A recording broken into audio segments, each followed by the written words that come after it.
नमस्कार दोस्तों, स्वागत है आपका एक कदम अध्यात्म की ओर में। भगवान विष्णु ने विश्व कल्याण तथा धर्म की रक्षा करने के लिए कई अवतार लिए थे, जिनमें से उनका कूर्म अवतार द्वितीय अवतार था। इस अवतार में भगवान विष्णु कछुए के रूप में प्रकट हुए थे, इसलिए इस अवतार को कच्छप अवतार या कछुआ अवतार के नाम से भी जाना जाता है। इस समय जब देवताओं को अपनी शक्ति का अत्यधिक अहंकार हो गया था, तब उन्होंने दुर्वासा ऋषि का अपमान किया।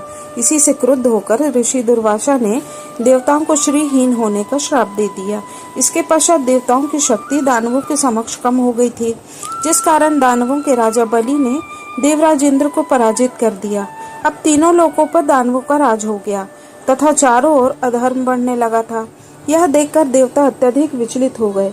भगवान विष्णु के पास सहायता मांगने पहुंचे। जब हताश देवतागण अपनी परेशानी लेकर भगवान विष्णु के पास पहुंचे, तो श्री हरि ने इसके लिए समुद्र मंथन का उपाय बताया।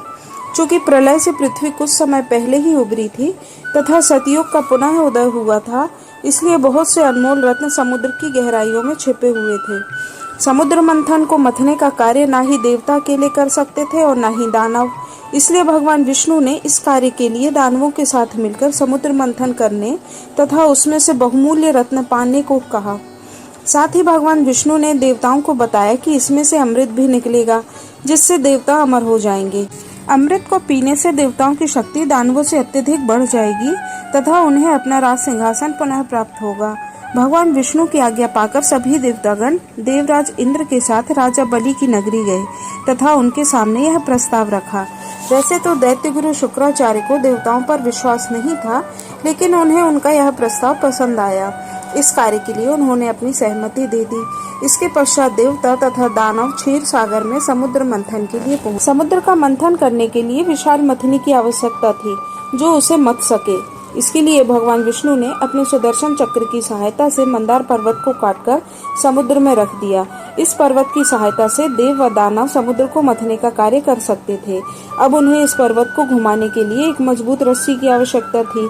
इसके लिए वासुकी नाग की सहायता ली गई। इस वासुकी नाग को मंदार पर्वत पर लपेटा गया। इसके मुख को दैत्यों की ओर रखा गया तथा पूंछ को देवताओं की ओर, क्योंकि नाग के मुंह से जहर निकलता था। अब समुद्र मंथन का कार्य प्रारंभ हो गया, लेकिन एक समस्या और आ पड़ी। चूंकि समुद्र बहुत विशाल और गहरा होता है तथा इसमें कोई पक्की भूमि नहीं होती, इसलिए मंदार पर्वत अंदर रसातल में जा रहा था। यदि वह डूब जाता तो समुद्र मंथन का कार्य अधूरा रह जाता।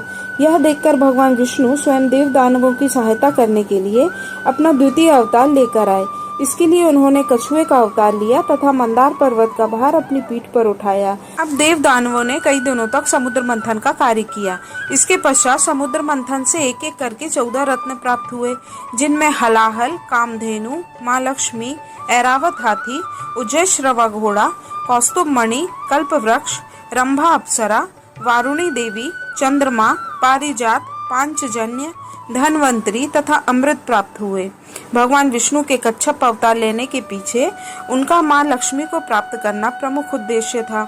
इसके अलावा महाप्रलय के पश्चात जो बहुमूल्य रत्न तथा औषधियां समुद्र की गहराइयों में चली गई थी, उन्हें प्राप्त करना आवश्यक था, क्योंकि उसी के द्वारा सृष्टि का कल्याण संभव। बुराई का उपयोग किस प्रकार अच्छाई के लिए किया जा सकता है, यह दिखाना भी इस अवतार की विशेषता थी। दोस्तों, यह कहानी आपको कैसी लगी, कृपया कमेंट करके जरूर बताएं। इस तरह की और भी वीडियो देखने के लिए मेरे चैनल को सब्सक्राइब करें। मेरी और भी वीडियो देखना चाहते हैं तो उनके लिंक नीचे डिस्क्रिप्शन बॉक्स में दिए गए हैं। कृपया वीडियो को लाइक करें और शेयर जरूर करें। धन्यवाद। जय श्री राम।